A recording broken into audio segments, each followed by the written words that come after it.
Saturday night's main event, Randy Orton defeated Drew McIntyre, but there's more to that story. We'll talk about that in a second. So Sikoa defeated Jimmy Uso. LA Knight defeated Seth Rollins. There's definitely a lot more to that story. Gunther defeated Goldberg in his final match. The first note I have here is Jelly RKO. Jelly Roll and RKO here. We set up Jelly Roll and Randy Orton versus Logan Paul and Drew McIntyre for SummerSlam. So obviously from a wrestling standpoint, we hate this.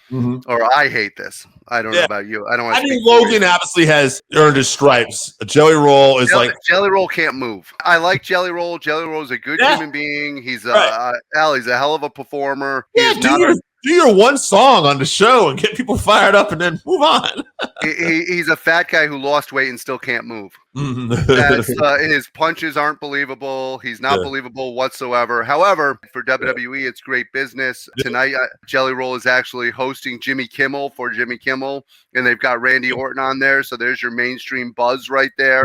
The fact that they're getting the eyes that are going to come from that. People are going to tune in to, whether you like it or not, or whether I like it or not, people are going to tune in to see Jelly Roll and Randy Orton at SummerSlam. So from a wrestling standpoint, I hate it. From a business standpoint, I absolutely love it for the WWE. God bless them. So the next note I have is, how hurt is Seth Rollins? There's a lot of reports coming out that although Seth is injured, he was actually injured before this, and he worked this injury because they're going to take him out for a little bit, and then they're going to come back with a surprise cash-in. I heard possible 4 to 6 months. I wouldn't be surprised if it's even sooner, because if this information is getting out there, then chances are to me Seth is working the information that's getting out there. I just have to say, if that is the case, it's a stroke of brilliance. I actually like it. The WWE luckily is in a great position with this injury. First of all, it's the Money in the Bank briefcase. You can cash that in anywhere up to a year.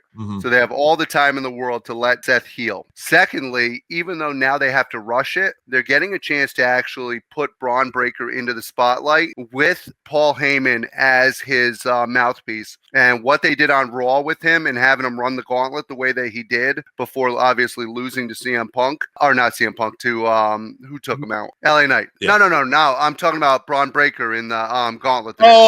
Sorry. You're getting it. So Braun Breaker, he eventually lost to Punk. Yeah, when he lost to Punk. Sorry, I couldn't remember the order for some reason. But the way that they actually pushed him on Raw with that gauntlet was fantastic. In the mouthpiece beforehand, they did a great job of building him, and he's going to have a chance to be built into a superstar sooner than he would have if Seth doesn't get injured. So now you have a chance to push both of them. I agree. I mean, obviously they're going with Punk against Gunther, but you could do a situation where Breaker could win the world title or something, and Rollins could come back and cash on him, or Rollins could cash on someone else, and you could have, for the first time, a stable with a world champion on each brand. So there's things that could be done here. Yeah. I like it. I like what they're doing with it, I should say. Unfortunate circumstance, but it seems like they're making the most of it. One other final thing I'm going to add on this, unless you got anything else, is Goldberg upset with the way his retirement was handled. I get it. He just wasn't a priority for WWE, obviously, at this point. So here's my take on the situation, and this is my problem with the match and everything. And Gunther's win deserved to actually be the spotlight. You're building the younger person. You want to build them. I don't think they did a good job at actually building Gunther's win. And I don't think that they gave Goldberg the goodbye that he deserves. If you're going to build something up as a goodbye and grandiose thing, we got neither of those. So this was a lose-lose for the legend and for the legacy that you're building with Gunther. That's my problem with the match, is I don't think you built either one correctly. If you like the content, you like everything we're doing, please check out the show and like and subscribe.